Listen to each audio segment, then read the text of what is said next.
Let us journey back to the sun-scorched sands of Agrabah, not to relive a tale already told, but to explore the chapter that came next.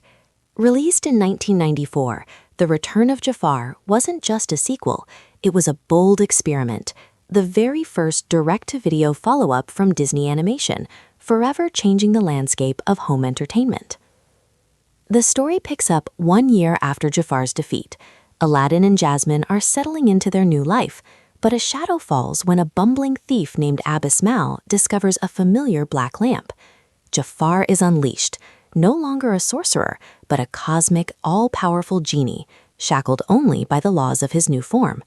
Yet the true heart of this story belongs to an unlikely hero, Iago.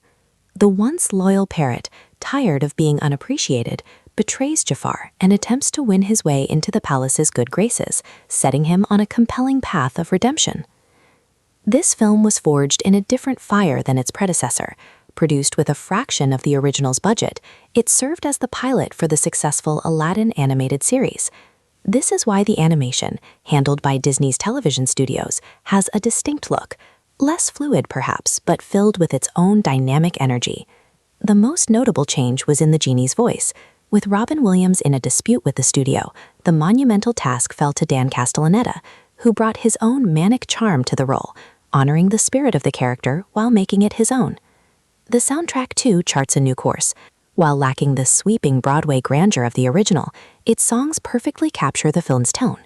You're Only Second Rate is a standout villain anthem, a bombastic declaration of Jafar's undiminished ego and immense power, showcasing his glee in tormenting his former parrot.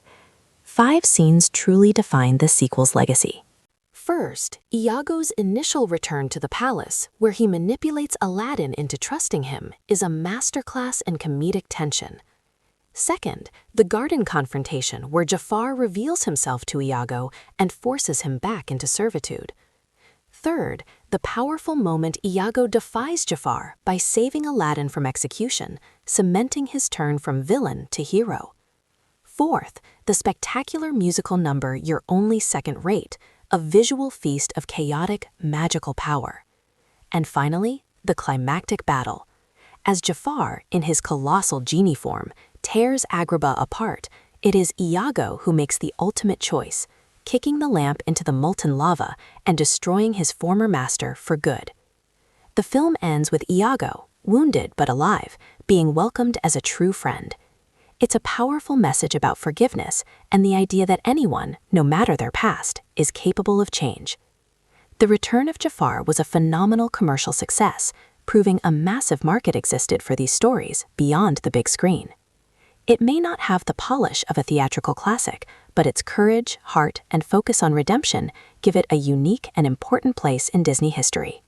For its bold new direction and compelling character arc for Iago, it earns a solid 75 out of 100.